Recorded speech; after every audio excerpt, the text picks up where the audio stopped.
A mística sobrenatural de Lampião. O terror e os poderes místicos do rei do cangaço. Imagine um homem tão temido que soldados treinados tremiam apenas ao ouvir seu nome. Um homem que parecia ter poderes sobrenaturais, capaz de desaparecer como fumaça quando cercado por centenas de homens armados. Esse não é um conto de fadas, essa é a história real de Virgulino Ferreira da Silva, conhecido como Lampião, o homem que transformou o terror em mística e mística em poder absoluto nos sertões do Nordeste brasileiro. Esta reflexão mergulha nas profundezas do cangaço do ciclo lampiônico e suas intrincadas relações de poder e cultura política, explorando especialmente a mística que envolveu a figura de Lampião. A hipótese que guia esta investigação revela que entre cangaceiros, sertanejos e integrantes das forças volantes desenvolveu-se uma mística extraordinária em torno de Lampião, um complexo conjunto de práticas e crenças que falavam do extraordinário, de poderes sobrenaturais, de um universo da magia, dos bruxedos e dos encantamentos. Esta mística particularizou-se na crença do corpo fechado, na invulnerabilidade, no envoltamento, na proteção mágica, no vínculo com Deus, mas também com o diabo. Soldados e oficiais das forças volantes afirmaram crer em algumas capacidades místicas de Lampião, especialmente nos poderes divinatórios e na capacidade de antever acontecimentos.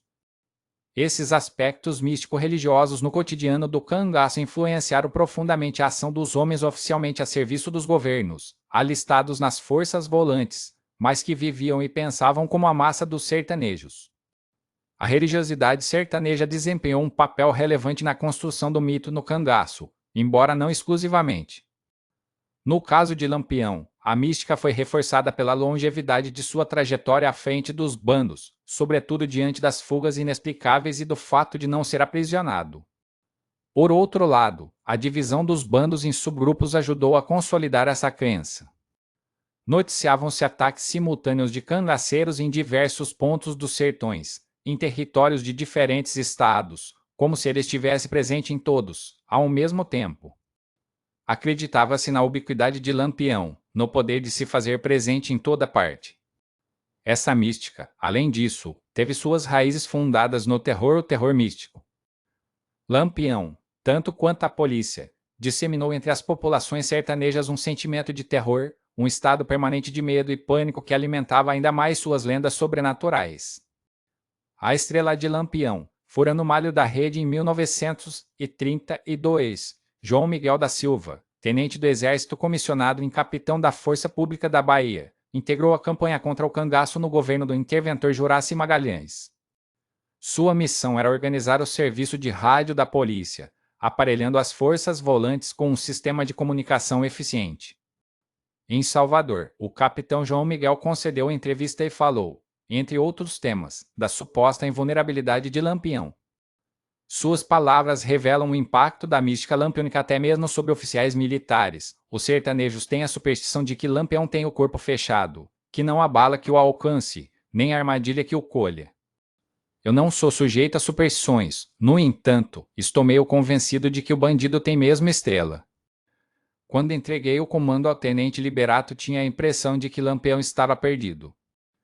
Pois não é que ele conseguiu furar o malho da rede. Eu quase vim convencido de que os sertanejos têm razão, essa narrativa surpreende profundamente. Afinal, entre o capitão João Miguel, oficial comandante da Força Pública Baiana, e a camada de sertanejos, havia uma grande distância social e cultural. Contudo, a crença na estrela de Lampião, no corpo fechado, ardilosamente admitida no caso do oficial, representa uma convergência comum entre ambos os mundos. Um reconhecimento como esse, todavia, não era praxe entre os oficiais, sequer entre os soldados. Esta, portanto, é uma das diferenças entre o nível militar e a camada de sertanejos. Para o habitante das Caatingas havia algo genuinamente sobrenatural em torno de Lampião. Assim julgava o sertanejo, o mesmo que depois poderia ser contratado pela polícia. Conforme a opinião expressa no jornal O Correio da Manhã, em meio ao debate nacional sobre a morte de Lampião, em 1938, havia uma relação direta entre a impunidade dos cangaceiros e o reforço da crença no corpo fechado. Aquela gente simples e boa acreditava piamente na intangibilidade de Virgulino. É um ser sobrenatural, um enviado do inferno que vinha ajustar velhas contas com os devedores do diabo. Quando se tentava afastar tal superstição, os sertanejos tinham uma pergunta: por quê? Então, não se apanha o bandido. A coincidência de pontos de vista sobre o mesmo fenômeno não deve esconder as diferentes intenções por trás dessas crenças. Para o indivíduo que habitava as caatingas, a imagem de Lampião intocável correspondia a um traço cultural religioso bastante arraigado. Dispor de corpo fechado seria índice de religiosidade popular, resquícios de catolicismo medieval. Euclides da Cunha entendia que a religiosidade dos sertanejos é mestiça, transposta da Península Ibérica no século XVI, caso notável de atavismo quando todos os terrores da Idade Média tinham cristalizado no catolicismo popular. Essa hipótese mostrou-se recorrente nos estudos sobre o cangaço. Ranulfo Prata, por exemplo, entendia que a religiosidade de Lampião é feita de um fetichismo bárbaro e abusões católicas, que se condensam em um misticismo extravagante e selvagem. Para Moacir Assunção, o poder de Lampião estaria em um catolicismo de fortes características medievais, mesclado com lendas do rei Arthur, da Távola Redonda e dos 12 pares de França. Frederico Pernambucano de Mello entende que o homem sertanejo da região Nordeste é retrógrado, vínculo de uma estrutura familiar, política, econômica, moral, religiosa arcaica e arcaizante, fruto de isolamento de séculos. É conhecida a religiosidade medieval do sertanejo, capaz de facilmente resvalar em fanatismo. Neste último exemplo, as assertivas são ainda mais imponderáveis, pois os termos retrógrado, arcaico e fanatismo, usados em larga medida na análise dos problemas brasileiros no passado, compõem um modelo explicativo hoje superado. Por sua vez, a tese do isolamento dos sertões é questionável.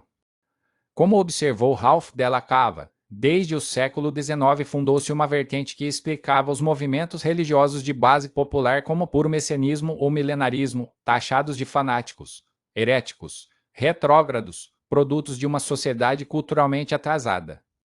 Entendemos que nos sertões da região nordeste do Brasil instaurou-se um conjunto de crenças e de práticas mágico-religiosas, um catolicismo de base popular, diferente do catolicismo brasileiro romanizado, que não veio pronto do medievo.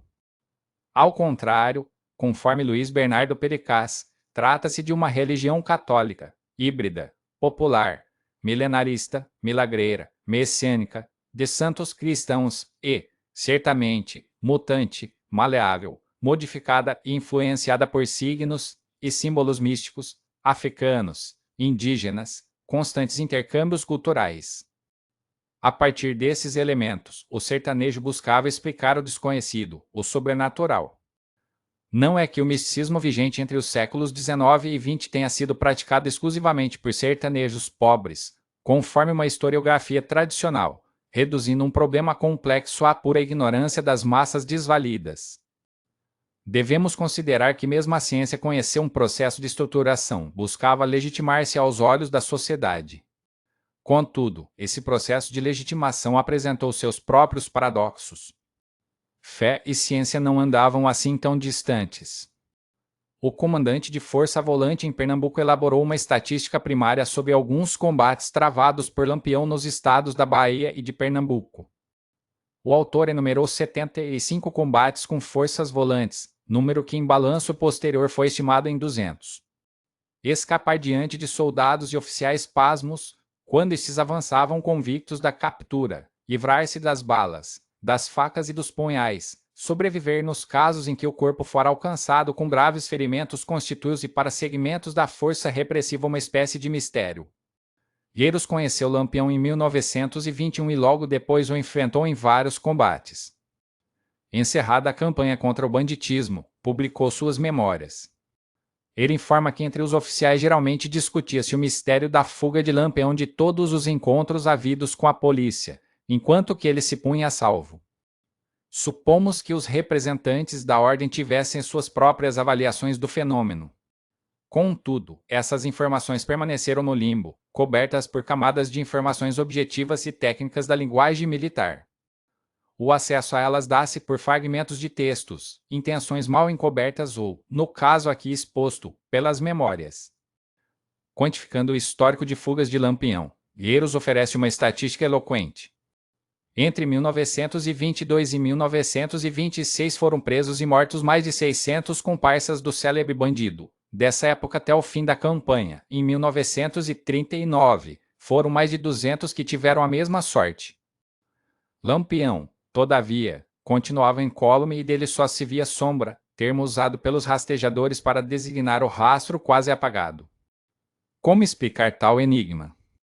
Para as forças volantes, Lampião seria um covarde, pois não aceitava os combates. Variando, ele teria proteção máxima de poderosos coiteiros.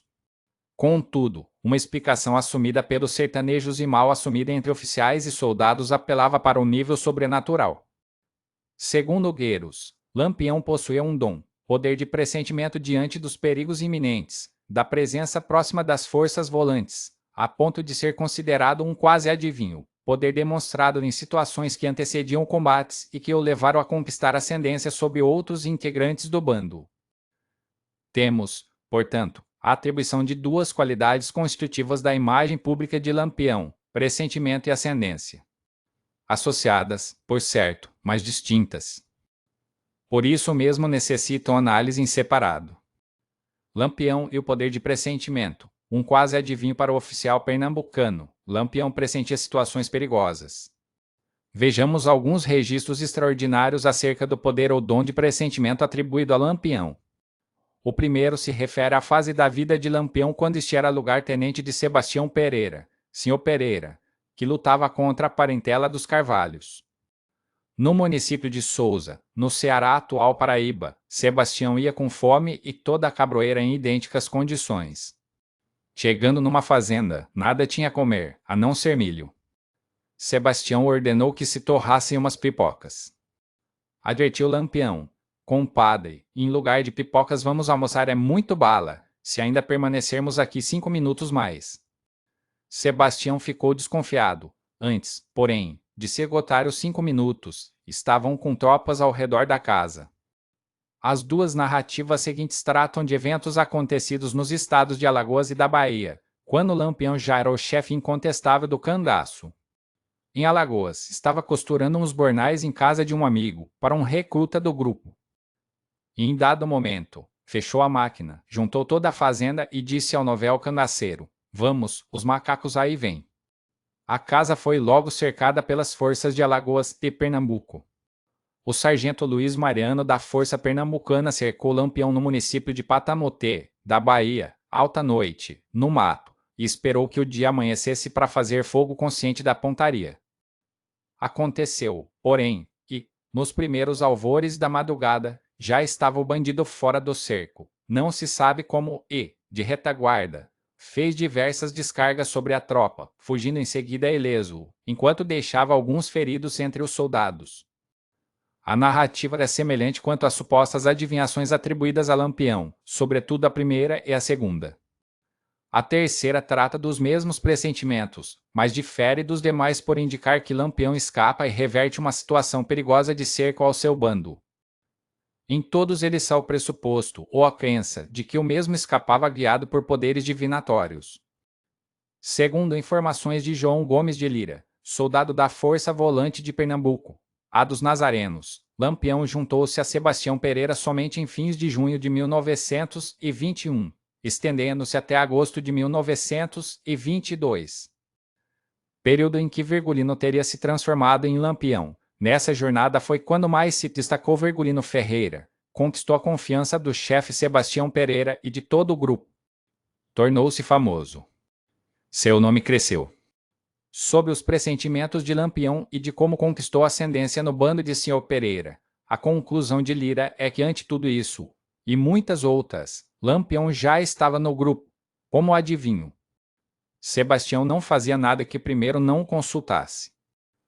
Nesses termos, seria também uma espécie de conselheiro. O jovem Virgulino, já batizado como Lampião, conquistou ascendência sobre os cangaceiros, inclusive sobre Sebastião Pereira. A literatura sobre este aspecto do cangaço cristaliza uma imagem de Sebastião Pereira enquanto chefe de Lampião.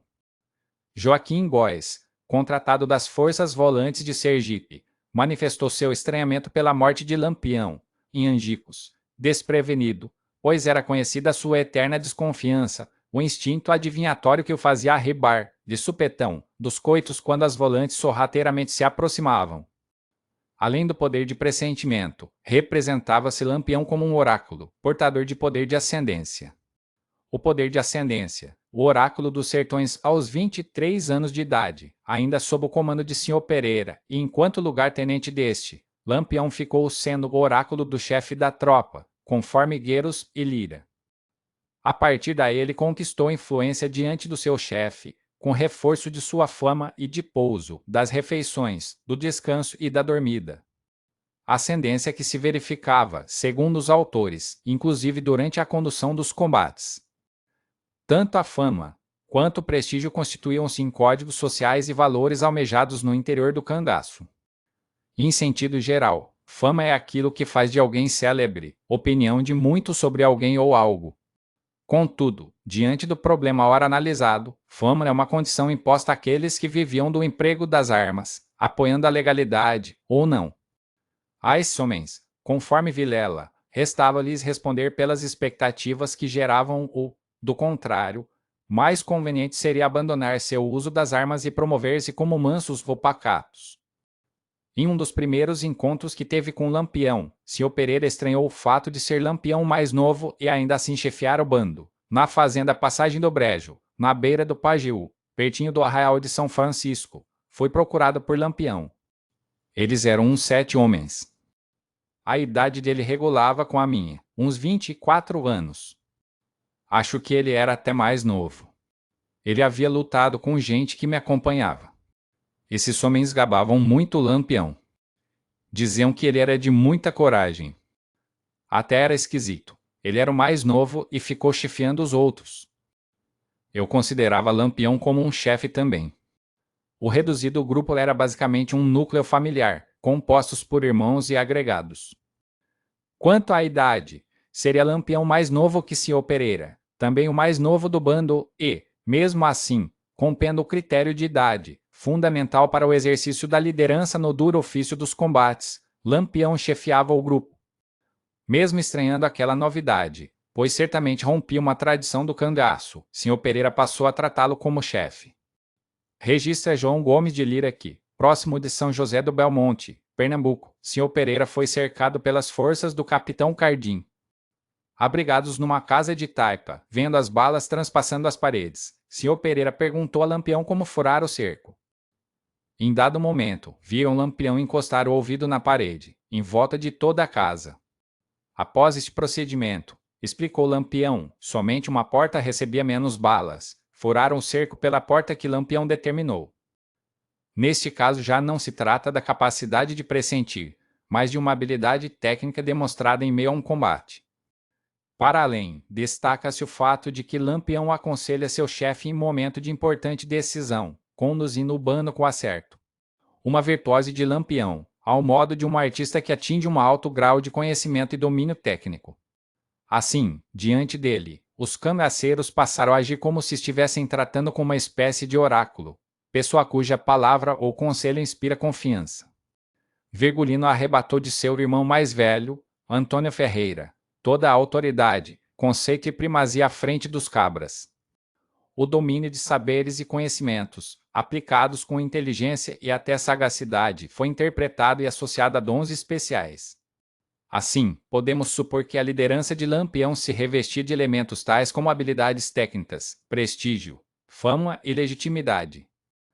Todavia, notemos que, de alguma forma, a liderança de Sr. Pereira apresentava também essas qualidades, mais ou menos destacadas no cotidiano do grupo. Mas, será o carisma de Lampião o traço diferencial dessa relação.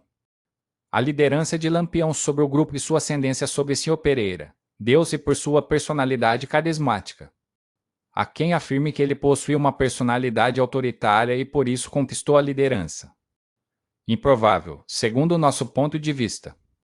Não se conseguiria manter sob controle tantas personalidades fortes, articular um consenso por tanto tempo, mobilizar ações concretas valendo-se apenas do autoritarismo. Caberia esse perfil autoritário ao irmão mais velho de Lampião, Antônio Ferreira. Corisco é descrito de uma forma que se aproxima também desse padrão de sociabilidade. Ambos eram mandões, irascíveis, violentos em qualquer circunstância. Não abriam mão de suas convicções. Ao contrário, Lampião reunia as condições de um grande líder. É carismático. Para compreender a noção de carisma, recorremos a Max Weber. Foi a que nos pareceu mais adequada para explicar esse traço da personalidade de Lampião. Segundo Weber, carisma é a qualidade extraordinária que possui um indivíduo condicionada de forma mágica em sua origem, quer se trate de profetas, de feiticeiros, de árbitros, de chefes de bandos ou de caudilhos militares. Em virtude desta qualidade, o indivíduo é considerado ora como possuidor de forças sobrenaturais ou sobre-humanas, ou pelo menos especificamente extracotidianas, que não está ao alcance de nenhum outro indivíduo, ora como enviado de Deus, ora como indivíduo exemplar e, em consequência, como chefe, caudilho e o líder. Diferente dos beatos e dos messias que são vistos como enviados de Deus, Lampião exerce sua liderança carismática pelas qualidades extraordinárias, como um indivíduo exemplar. Liderança que assume dimensão de sagrado.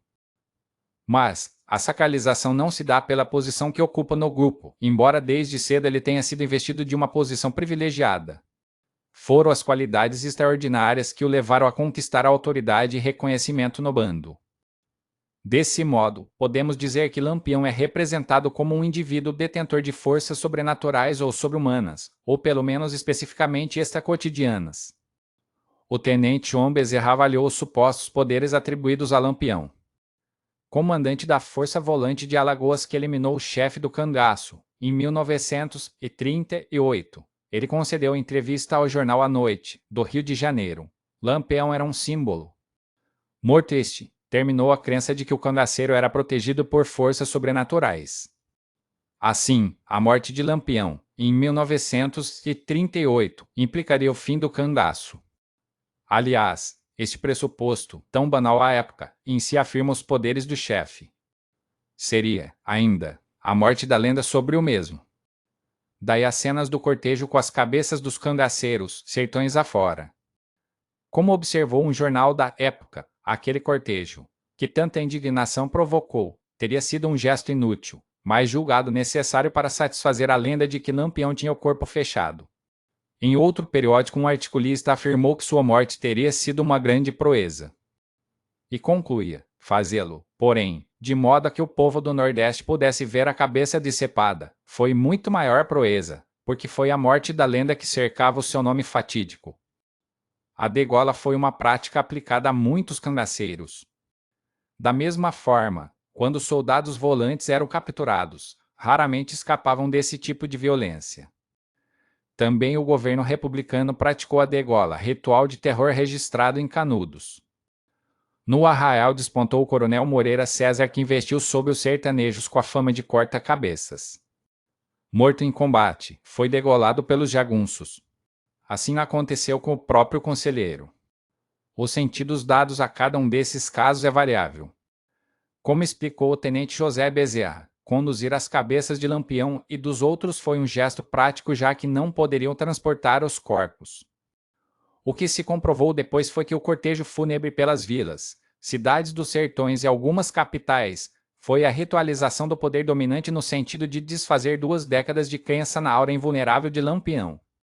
O corpo invulnerável. Entre a astúcia e o sobrenatural encontramos o mesmo ponto de vista sobre a invulnerabilidade de Lampião nas memórias de Felipe Borges de Castro. Oficial de alta patente da Polícia Militar do Estado da Bahia, Castro foi um dos comandantes das forças das operações de perseguição a Lampião e seu bando, entre 1929 e 1940. Ele interpreta o dote conferido a Lampião como forma de astúcia. Lampião era malicioso, inteligente e, sendo analfabeto, supria a lacuna da instrução pela astúcia, aliada ao senso de oportunidade. De modo que o cangaceiro utilizava-se desses dotes que, na maioria das vezes em difícil situação, se saía magnificamente bem, fazendo crer aos seus comandados a certeza de sua invulnerabilidade. Desse ponto de vista, a invulnerabilidade seria uma construção cotidiana de Lampião, gesto de sabedoria, estratégia com o objetivo de consolidar a sua imagem pública, enfim, o modo pelo qual ele conferia poder e ascendência sobre os seus e sobre os inimigos. Na mesma perspectiva, consta em um relatório circunstanciado sobre Lampião, enviado ao presidente Getúlio Vargas que, entre as táticas usadas por ele, uma consistia em ter habilidade para, através de lances de esperteza, fazer crer ao povo inculto e simples do nosso interior possuir corpo fechado às balas dos nossos perseguidores. Além da crença, históricos de violência exacerbada e o requinte com que eram praticadas marcaram fundamente a consciência dos indivíduos simples. Segundo estimativas de optatubeiros, até o fim de sua carreira, Lampião assassinou mais de 1.000 pessoas, incendiou umas 500 propriedades, matou mais de 5.000 réis e violentou mais de 200 mulheres. Esse sentimento de terror espalhou-se no grosso da tropa de perseguição, fato que se percebia, claramente, quando feria-se o combate e se constatava a presença de Lampião no fogo. Criou-se, assim, entre os campanhistas, a crença na mística de Lampião. Conforme Felipe de Castro, essa forma de superstição deu trabalho para ser destruída. Chegou a conseguir passar, entre os coiteiros supersticiosos, como homem invulnerável. O que felizmente se conseguiu através de catequese rigorosa, inclusive no meio dos catingueiros, quase que dominados pela neurose lampiônica. Passado o efeito da mística, já Lampião não era mais preocupação para as volantes que o enfrentavam desassombradamente, sua fama de inatingível desapareceu. Contudo, essa mística nunca chegou a desaparecer. Pelo contrário, avolumou-se entre os sertanejos e entre segmentos consideráveis da tropa volante. Isso não significa que o combate, com o passar do tempo, não tenha sido mais eficiente. Os números apresentados até aqui comprovam isto. Basta comparar o montante financeiro gasto nas campanhas, o equipamento cada vez atualizado posto em ação, sobretudo o telégrafo, a aquisição de armas de última geração, o treinamento dos contratados, entre outros aspectos. Aliás, a máquina de repressão ao cangaço, azeitada em conjunto com as esferas local, estadual e federal explicitam o teatro de poder, conforme as campanhas de repressão ao banditismo. Porém, a imagem de Lampião invulnerável crescia, mantendo-se até a sua morte. Naturalmente, o mesmo não vale para o campo da memória coletiva, território de expansão dessa crença. Dele, depois de morto, lembravam como construiu sua auréola de invencível, sem se arrecear de que uma bala salvadora lhe atravessasse o corpo, ferindo mortalmente, jogando por terra sua falsa mística de corpo fechado. Outro periódico informa que ele Lampião fixou-se na crença do povo por suas artes diabólicas, pelo pacto com o diabo para concluir que quando cercado pelas forças, em ocasiões difíceis de fugir, envoltava-se, deixando a tropa boquiaberta. Destacamos no texto acima o lugar da fala. São notícias de jornais difundidas no litoral e nos sertões. Observamos a produção de centenas de reflexões deste tipo por ocasião da morte de Lampião, mas elas foram sucessivas também enquanto ele viveu no cangaço. Em um artigo intitulado Os Crimes do Bandoleiro, José Sertão informa que sob dura perseguição das forças volantes Lampião toma a decisão extrema de se internar no raso da Catarina. E desaparece como por encanto. Em janeiro de 1938, reaparece ao público a notícia da suposta morte do bandoleiro, vítima de pertinaz tuberculose, numa fazenda em Sergipe. Entre as inúmeras especulações sobre a decantada morte, espécies de falsetes, uma teria levado ao Austregésilo Ataide a afirmar que o cangaceiro havia morrido na cama como uma donzela romântica. A figura de Lampião parecia um mito. Durante 15 anos, as polícias de 6 estados viveram no seu encalço e em todas as reférias o bandido saiu ileso e vitorioso. Disse que ele era protegido por amuletos, aos quais a crendice popular atribui a virtude incomparável de fechar o corpo dos seus portadores aos efeitos das balas. Morreu agora na cama, vítima de tuberculose, como uma donzela romântica. Entretanto, os amuletos de Lampião pareciam mais poderosos do que a retórica de Ataide. Para o desespero de muitos, o brigante continuava vivo e atuante. Desespero, inclusive, para as forças repressivas que tratavam o problema como uma espécie de enigma. Sabiam que quando Lampião desaparecia, quando os rastejadores desencontravam os rastros, ele reapareceria em qualquer parte, mais violento. Para os contemporâneos de Lampião, a invulnerabilidade do chefe de cangaço seria explicada a partir de fatores sobrenaturais. Como observa alguns Panjasmen, esse herói seria dotado de poderes mágicos, recorreria à bruxaria para vencer seus inimigos, alguns dizem até que teria selado um pacto com o diabo e se tornado imortal. A construção do terror místico. Entre o humano e o sobrenatural, a mística de Lampião não se construiu apenas através de suas supostas habilidades sobrenaturais, mas também através do terror sistemático que ele e seu bando espalhavam pelos sertões. Esse terror não era meramente físico, era um terror místico, que alimentava e era alimentado pelas crenças sobrenaturais que cercavam sua figura. O método de Lampião para manter sua reputação de invencibilidade envolvia uma combinação calculada de violência extrema, timing perfeito e uma compreensão profunda da psicologia sertaneja. Cada escape milagroso, cada aparição inesperada em locais distantes, cada demonstração de crueldade requintada contribuía para fortalecer sua imagem de ser dotado de poderes sobrenaturais. A divisão estratégica dos bandos em subgrupos menores não apenas facilitava a mobilidade e dificultava a perseguição, mas também criava a impressão de ubiquidade que tanto aterrorizava as populações locais. Quando ataques simultâneos eram reportados em pontos distantes dos sertões, a única explicação que fazia sentido para muitos sertanejos era que Lampião possuía o dom da ubiquidade e o poder de estar presente em vários lugares ao mesmo tempo. Esta crença na presença múltipla de Lampião transformou-se em uma arma psicológica poderosa. As forças volantes, já desgastadas pela dureza da perseguição e pelos constantes fracassos em capturar o bandoleiro, começaram a incorporar elementos da mística sertaneja em sua própria compreensão do fenômeno Lampião. O legado da mística lampiônica, a morte de Lampião em Angicos, em 1938, representou não apenas o fim de uma era no cangaço, mas também o confronto final entre a mística e a realidade. O cortejo macabro das cabeças decepadas pelos sertões foi, como reconheceram os próprios jornais da época, uma tentativa desesperada de destruir a lenda que havia se tornado maior que o próprio homem. O tenente João Bezerra, comandante da operação que eliminou Lampião, compreendeu perfeitamente a dimensão simbólica de sua vitória.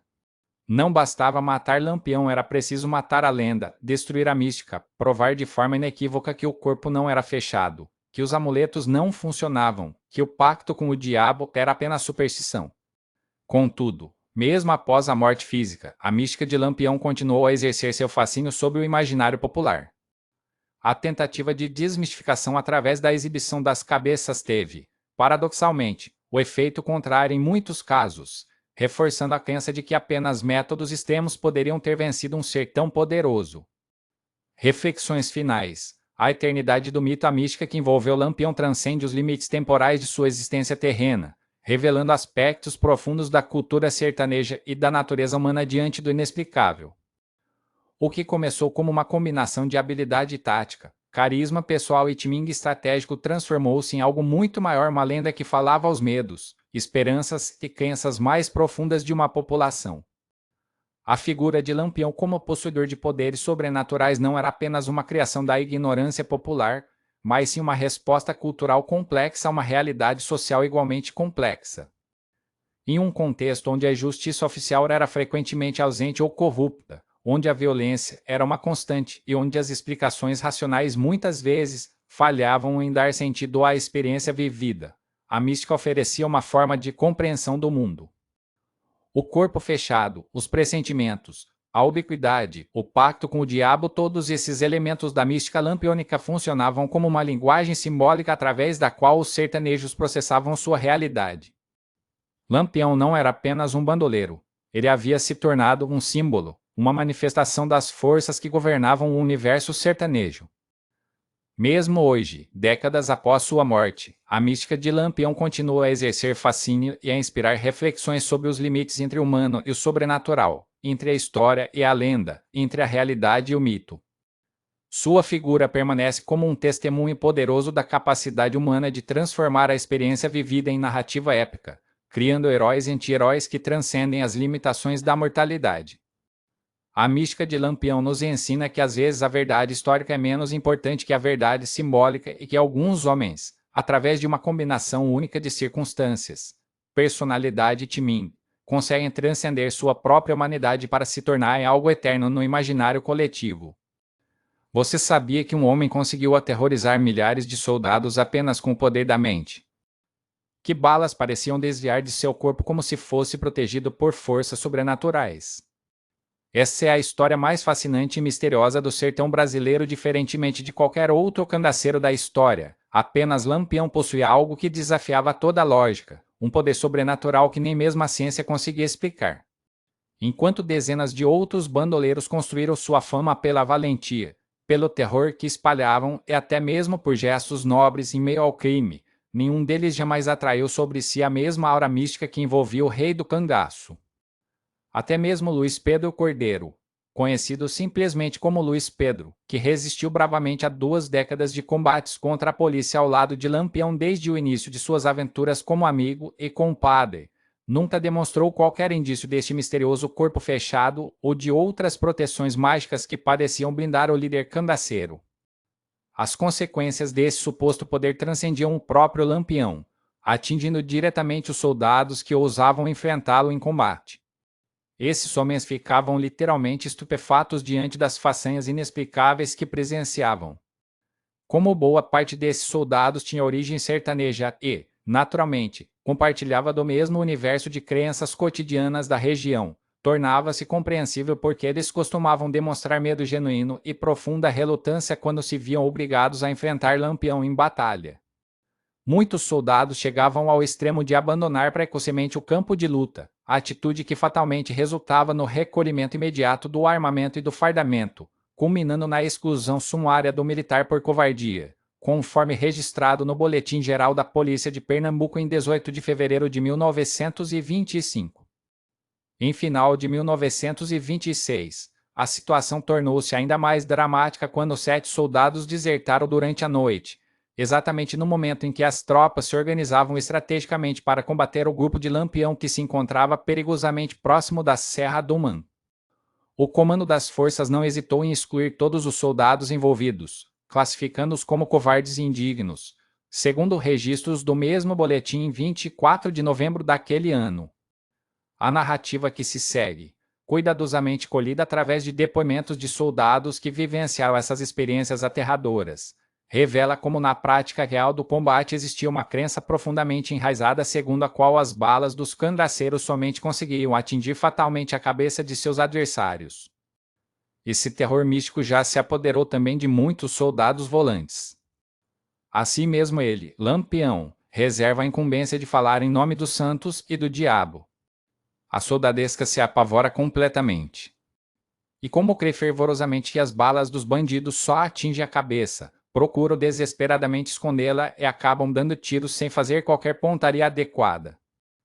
Essa é a razão pela qual Lampião e seus sequazes geralmente não têm baixas significativas nos combates, enquanto que sem conta são as preciosas vidas dos soldados que se perdem tragicamente, relatava a revista O Cruzeiro em março de 1932.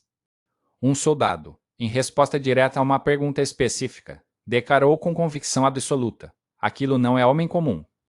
É Deus ou demônio em forma humana. Igual a mim é que não é, com toda certeza. De acordo com todas essas informações perturbadoras, Lampião conduzia cada batalha seguindo rigorosamente seu próprio método único. Isso significava, primordialmente, difundir um terror psicológico devastador entre todos os seus inimigos. Sua estratégia principal era vencer exclusivamente pelo medo, como aquele que levava cada soldado a esconder instintivamente a cabeça e a deliberadamente não fazer pontaria adequada durante os tiroteios. Consequentemente, os militares lutavam deitados no chão, posição que os colocava em completa desvantagem tática. Esse aspecto crucial foi posteriormente ressaltado por José Rufino, famoso e respeitado chefe de volante na Bahia. O soldado que deitasse durante o combate tinha que ser imediatamente excluído das forças. Tinha que brigar sempre em pé, da mesma forma como o bandido também não deitava jamais. Era sempre em pé, porque na caatinga fechada a gente em pé está constantemente avançando em consciência plena, e atirando com consciência total da situação. Deitado na caatinga fechada ninguém consegue ver o outro adequadamente. A ordem rigorosa que nós tínhamos era exatamente essa, para não deitar sob hipótese alguma e brigar sempre avançando, todo mundo junto, conforme registrado na obra de Queiroz, página 17. Considerando-se profundamente todas as influências culturais acima mencionadas, podemos refletir particularmente sobre as práticas misteriosas de fechamento do corpo enquanto consequência direta de um conjunto complexo de cuidados cotidianos. Esses cuidados incluíam desde simples gestos aparentemente insignificantes, crenças ancestrais profundamente arraigadas, premonições específicas diante de fenômenos naturais inexplicáveis, mas também diante do completamente desconhecido e ameaçador. Cada cangaceiro portava cuidadosamente um conjunto sagrado de orações cujos textos sagrados prendiam-se fisicamente ao corpo através de escapulários especiais. Esses escapulários consistiam em objetos específicos de devoção ou relíquias preciosas atadas por dois pequenos quadradinhos de pano bento, contendo orações manuscritas. Ao lado das orações e rezas consideradas fortes, a prática regular dos feitiços povoava intensamente o cotidiano do cangaço, tanto quanto o cotidiano da própria polícia. Proteções sobrenaturais, rezas e feitiços poderosos. As práticas complexas de fechamento de corpo incluíam elementos fundamentais da cultura religiosa católica tradicional, conforme já indicamos anteriormente. Porém, quase que completamente despercebidos pela maioria das pessoas, conseguimos localizar uma série impressionante de alusões às chamadas práticas de bruxarias e de feitiços poderosos. Estas práticas foram detalhadamente descritas por Abelardo Montenegro. Os cangaceiros pagavam, segundo determinações rigorosas de bruxas experientes a que obedeciam cegamente, quantias consideráveis a mulheres hipócritas frequentadoras de igrejas para que furtassem secretamente hóstias consagradas e as entregassem diretamente a eles. Assim, colocando-as estrategicamente no corpo, ficavam automaticamente de corpo fechado contra qualquer facada ou qualquer balaço, conforme registrado na página 204 a 205 da obra de Montenegro. Esses são precisamente os elementos fundamentais, práticas ancestrais, saberes secretos e tradições milenares, absolutamente fundamentais para o sucesso completo das crenças. Por outro lado, implicavam diretamente em estratégias sofisticadas de sobrevivência de todo o bando. No cangaço liderado por Lampião, havia uma ênfase extraordinária na mística poderosa dos objetos confeccionados em ouro, prata, alumínio e aço. O famoso chapéu de couro de Lampião era cuidadosamente ornado com 6 sinos místicos de Salomão. Sua testeira de couro trazia afixadas diversas moedas e medalhas especiais, incluindo 2 com a gravação sagrada a Deus Tigui, uma moeda brasileira autêntica de ouro com a efígie de Petrus II, datada de 1855, além de uma bandoleira do mosquetão especialmente enfeitada com 7 escudos de prata do Império e um pequeno saquinho contendo 7 orações poderosas. Dessas orações sagradas, talvez a mais conhecida e respeitada seja a famosa oração da pedra cristalina. Esta oração específica invoca diretamente os poderes místicos de uma pedra especial encontrada no mar, localizada exatamente entre o cálice sagrado e a hóstia consagrada. Representa um verdadeiro documento e monumento da sabedoria popular ancestral e de suas salvaguardas cotidianas. Salvo fui, salvo sou e salvo serei para sempre. Com as chaves sagradas do sacrário eu me fecho completamente. Como essa oração poderosa, no momento de sua morte, Lampião portava mais 6 orações adicionais. A matéria comum a todas elas era invariavelmente a invocação direta dos poderes supremos de Jesus Cristo, que aparece consistentemente como a divindade central ou absoluta, o verdadeiro Deus Todo-Poderoso. Considerações finais sobre o mistério para os governos estaduais e federais e para os militares diretamente envolvidos na complexa captura de Lampião. O discurso persistente do corpo fechado serviria principalmente para minimizar diplomaticamente os seguidos insucessos vergonhosos da perseguição, explicando os furos constantes na malha de segurança. Lampião, demonstrando sua astúcia característica, se aproveitava inteligentemente dessa situação e deliberadamente reforçava sua aura sobrenatural de invencível. Em Novo Amparo, pequeno povoado sergipano, Lampião almoçou tranquilamente com 4 velas cerimoniosamente acesas nos cantos estratégicos da sala, fazendo sua hospedeira acreditar piamente que era senhor absoluto de rezas fortes que o protegiam sobrenaturalmente, conforme registrado por Prata na página 42. As táticas específicas ou os artifícios inteligentes de Lampião no sentido de alimentar constantemente sua aura de invencibilidade funcionaram extraordinariamente bem. Para esse sucesso impressionante concorreram muitos aspectos diferentes, conforme podemos verificar detalhadamente. No entanto, de todos os mecanismos aplicados sistematicamente para esse fim específico, entendemos claramente que um teve eficácia absolutamente especial. Trata-se do chamado terror místico. O termo não é de nossa autoria. É genuinamente da época histórica. Conseguimos localizar referências específicas em jornais da época, em livros especializados, em documentos oficiais dos governos e da polícia. Porém, quase sempre se empregava o termo especificamente para referenciar a violência extrema praticada por Lampião. Acreditamos firmemente que a mística do terror se consolidou também por conta das inomináveis violências sistematicamente praticadas pelos próprios agentes da ordem, pelas polícias volantes. Cangaceiros e volantes, ambos revestidos de poderes absolutos sobre a vida e a morte, aplicaram indistintamente nos sertões uma violência completamente desmedida. Dizia-se constantemente que Lampião era o terror absoluto do sertão. Isso implica necessariamente reconhecer que a tática de intimidação violenta predominava completamente. Devemos atentar cuidadosamente para a origem histórica dessa tática específica, componente absolutamente fundamental nas lutas tradicionais de vingança familiar. O princípio básico era provocar o temor generalizado, vingar-se de maneira absolutamente atroz, sem regras ou limites. Como afirmou precisamente Costa Pinto, é uma batalha na qual é absolutamente preciso vencer para conseguir sobreviver. Todos os meios possíveis são considerados bons. Todas as perfídias imagináveis são permitidas. A nobreza da causa defesa total do grupo justifica completamente os processos mais desleais possíveis. A generosidade e o cavalheirismo desaparecem completamente na vingança, conforme registrado na página 12 da obra de Pinto. Em Lampião, observamos claramente esses princípios fundamentais da prática social da violência. Porém, não mais nos quadros exclusivos de vendetta familiar tradicional, do qual se desliga estrategicamente em proveito próprio. Depois desse ciclo intenso de vinganças, ele rompe definitivamente as fronteiras estritas dessa modalidade específica de luta, denominada por Pedro Calmon como familismo, conforme página 141.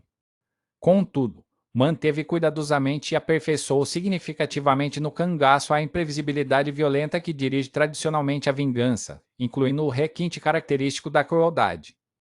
Dessa forma específica, com essa compreensão particular, aplicou sua ira devastadora não apenas aos agentes da ordem, mas também aos civis indefesos, à camada de sertanejos pobres ou ricos, brancos ou negros, homens ou mulheres, sem qualquer distinção ou piedade. O mistério sobrenatural de Lampião, o homem que desafiou a morte. Você sabia que um homem conseguiu aterrorizar milhares de soldados apenas com o poder da mente? Que balas pareciam desviar de seu corpo como se fosse protegido por forças sobrenaturais. Essa é a história mais fascinante e misteriosa do sertão brasileiro, diferentemente de qualquer outro cangaceiro da história. Apenas Lampião possuía algo que desafiava toda a lógica, um poder sobrenatural que nem mesmo a ciência conseguia explicar. Enquanto dezenas de outros bandoleiros construíram sua fama pela valentia, pelo terror que espalhavam e até mesmo por gestos nobres em meio ao crime, nenhum deles jamais atraiu sobre si a mesma aura mística que envolvia o rei do cangaço. Até mesmo Luiz Pedro Cordeiro, conhecido simplesmente como Luiz Pedro, que resistiu bravamente a 2 décadas de combates contra a polícia ao lado de Lampião desde o início de suas aventuras como amigo e compadre, nunca demonstrou qualquer indício deste misterioso corpo fechado ou de outras proteções mágicas que pareciam blindar o líder cangaceiro. As consequências desse suposto poder transcendiam o próprio Lampião, atingindo diretamente os soldados que ousavam enfrentá-lo em combate. Esses homens ficavam literalmente estupefatos diante das façanhas inexplicáveis que presenciavam. Como boa parte desses soldados tinha origem sertaneja e, naturalmente, compartilhava do mesmo universo de crenças cotidianas da região, tornava-se compreensível porque eles costumavam demonstrar medo genuíno e profunda relutância quando se viam obrigados a enfrentar Lampião em batalha. Muitos soldados chegavam ao extremo de abandonar precocemente o campo de luta, atitude que fatalmente resultava no recolhimento imediato do armamento e do fardamento, culminando na exclusão sumária do militar por covardia, conforme registrado no Boletim Geral da Polícia de Pernambuco em 18 de fevereiro de 1925. Em final de 1926, A situação tornou-se ainda mais dramática quando 7 soldados desertaram durante a noite, exatamente no momento em que as tropas se organizavam estrategicamente para combater o grupo de Lampião que se encontrava perigosamente próximo da Serra do Man.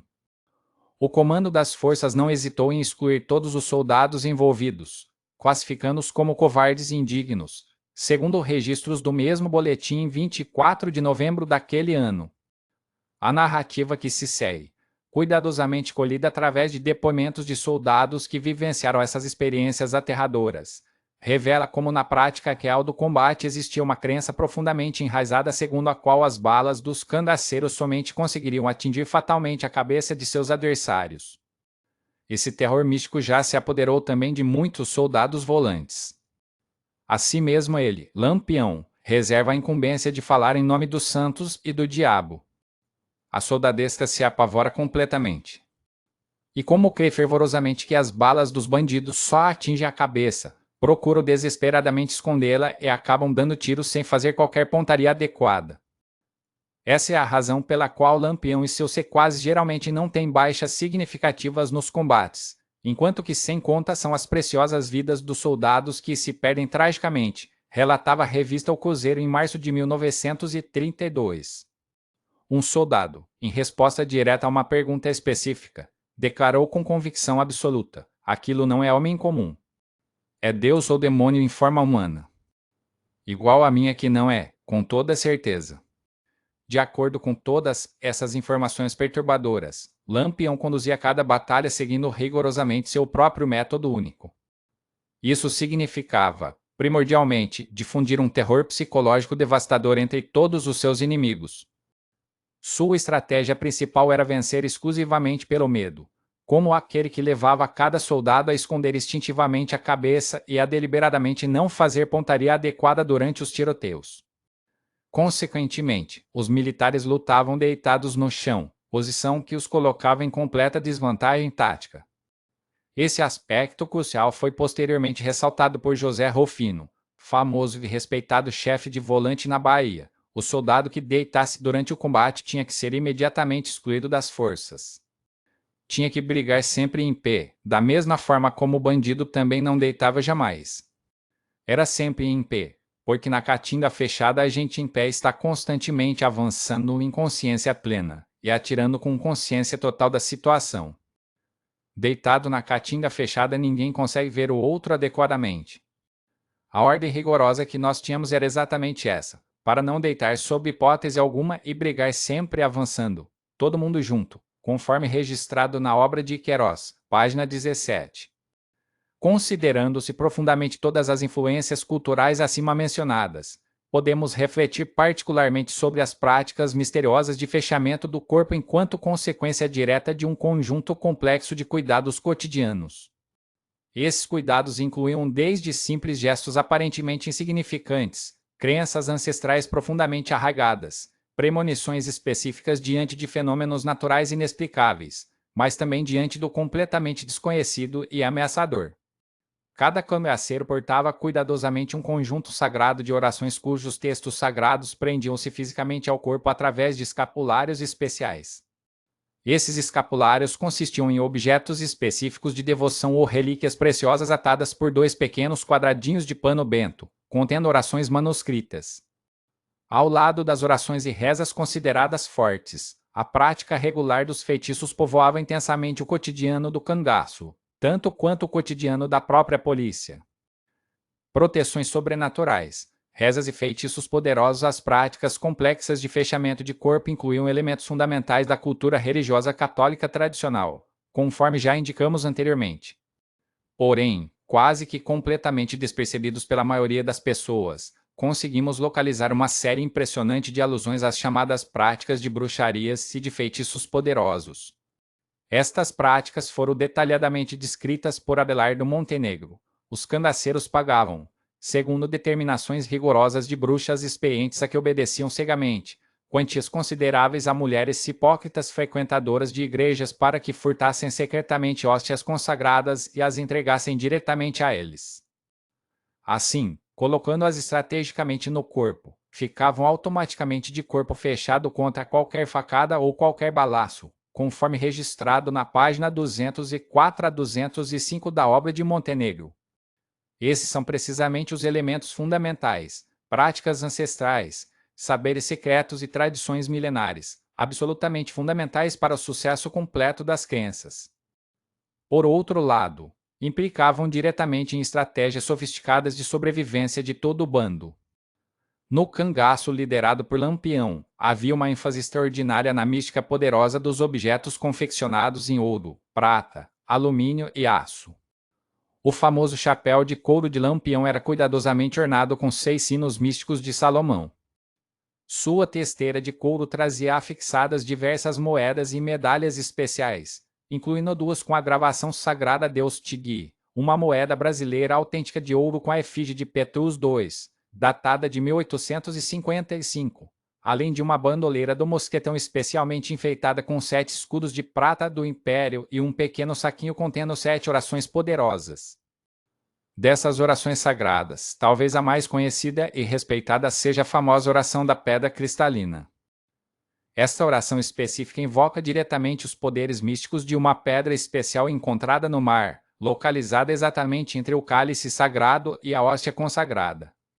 Representa um verdadeiro documento e monumento da sabedoria popular ancestral e de suas salvaguardas cotidianas. Salvo fui, salvo sou e salvo serei para sempre. Com as chaves sagradas do sacrário eu me fecho completamente. Como essa oração poderosa, no momento de sua morte, Lampião portava mais 6 orações adicionais. A matéria comum a todas elas era invariavelmente a invocação direta dos poderes supremos de Jesus Cristo, que aparece consistentemente como a divindade central absoluta, o verdadeiro Deus Todo-Poderoso. Considerações finais sobre o mistério para os governos estaduais e federais e para os militares diretamente envolvidos na complexa captura de Lampião. O discurso persistente do corpo fechado serviria principalmente para minimizar diplomaticamente os seguidos insucessos vergonhosos da perseguição, explicando os furos constantes na malha de segurança. Lampião, demonstrando sua astúcia característica, se aproveitava inteligentemente dessa situação e deliberadamente reforçava sua aura sobrenatural de invencível. Em Novo Amparo, pequeno povoado sergipano, Lampião almoçou tranquilamente com 4 velas cerimoniosamente acesas nos cantos estratégicos da sala, fazendo sua hospedeira acreditar piamente que era senhor absoluto de rezas fortes que o protegiam sobrenaturalmente, conforme registrado por Prata na página 42. As táticas específicas ou os artifícios inteligentes de Lampião no sentido de alimentar constantemente sua aura de invencibilidade funcionaram extraordinariamente bem.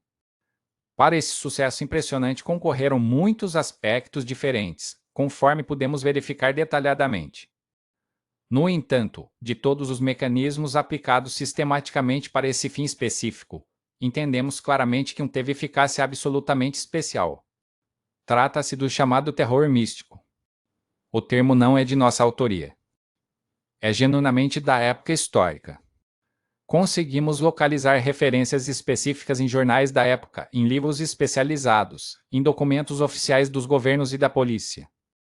Porém, quase sempre se empregava o termo especificamente para referenciar a violência extrema praticada por Lampião. Acreditamos firmemente que a mística do terror se consolidou também por conta das inomináveis violências sistematicamente praticadas pelos próprios agentes da ordem, pelas polícias volantes. Cangaceiros e volantes, ambos revestidos de poderes absolutos sobre a vida e a morte, aplicaram indistintamente nos sertões uma violência completamente desmedida. Dizia-se constantemente que Lampião era o terror absoluto do sertão.